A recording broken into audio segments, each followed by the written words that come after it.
Hello, everybody. I hope all of you are having a good day today. Let's push out into some deep water and see where the Spirit leads us. This upload is for those who have ears to hear.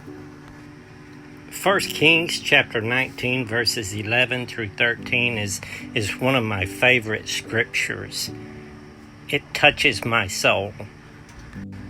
This is where Elijah heard that still small voice. He heard the still small voice. And whenever he heard the voice of God, he came out of the cave. He came to the entrance of the cave, meaning he came out of darkness. He came into the light. That resonates with me so much because I know what it means to hear that still small voice. After you hear that still small voice is when your true journey begins. That's when your real life begins. At this point, if you'll just be quiet and listen, you will get your true teaching. You will be taught by God. Did you know that the Hebrew name Simon means listen or hearing? Today we're going to look at Luke chapter 5. And I'm going to show you that not everything means what you think it means in the Bible. Not on the surface anyway. You have to go deeper into it. Jesus said that his words are spirit. What I want to show you is that those who hear the literal voice of God from deep within them, they are taught by God. And those who are taught by God become teachers. They become fishers of men.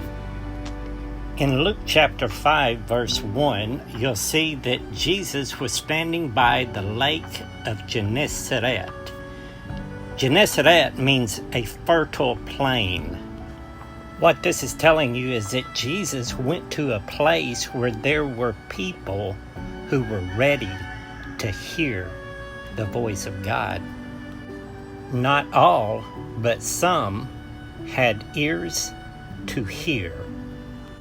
On this next slide, I'm showing you the definition of the Greek word crowd. It means a mob or common people. I'm showing you this because it goes with Luke chapter 5 verse 4. You see, after Jesus was finished speaking to the mob or the common people, those that could not spiritually hear what he was saying, remember the name Simon means to hear or listen. So you have to look at Simon as not just one person, but as a number of people who hear. They listen for that still small voice. And what does Jesus say to the ones who hear or listen? He says, let's row out into the deep water.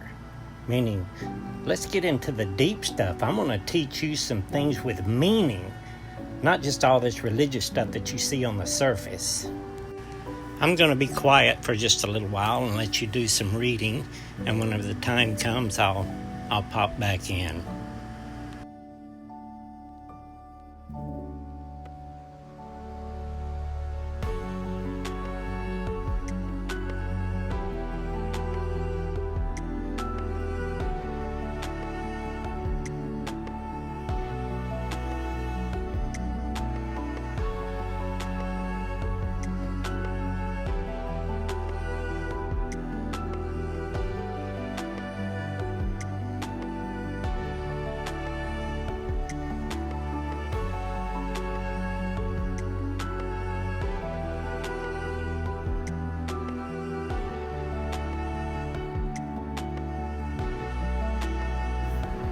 All of this resonates so deeply with me now because I remember what it was like that first time that I heard that still small voice. This resonates so deeply with me now because I know what Luke chapter 5 verse 11 means. Once you hear that voice of truth, the true light, You'll never go back to the old things. It's impossible. You can't do that anymore. You'll leave everything. Now let's move on to Luke chapter 5, verse 17, because this all ties in together. This is the story where the men are bringing the paralytic man, trying to bring him and put him at the feet of Jesus. If you'll notice here, it says that when he was teaching that there were Pharisees and doctors of the law sitting by. They had come from every town of Galilee. It says they were doctors of the law. You see, they thought they were healers. They thought they were healing people. But Jesus, the Christ, is the true healer. They didn't realize it, but they were dishing out poison. That's what religion is. That's all that they had was religion. Now check this out. You see, the men couldn't bring the paralytic man and place him at the feet of Jesus because of all the religious men, all of the religion blocking the way. It was too noisy this way. The men had to find another way. And I'm going to show you later that this is the broad road. Remember, Jesus was crucified and buried at Golgotha, the place of the skull. Remember in other teachings I've showed you that Golgotha represents your skull, my skull. Now check this out. The house that Jesus is in, who's surrounded by all the religion and everything, has become your skull. It has become the paralytic man's skull. And what it says here, it says they went upon the housetop and let him down through the tiling.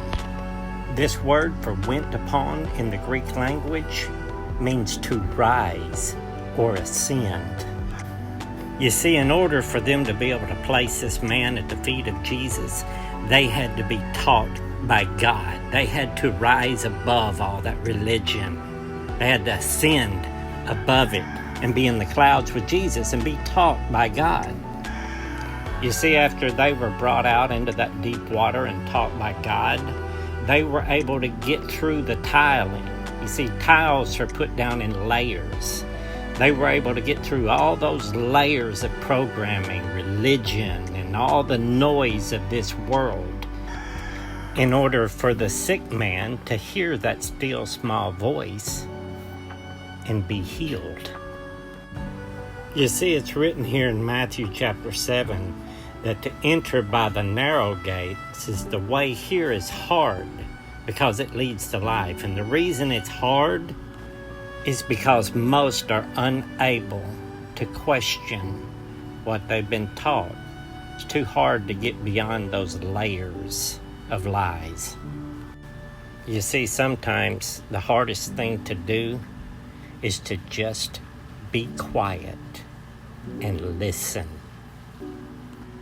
I pray that this upload has enlightened you. I love you all. God bless.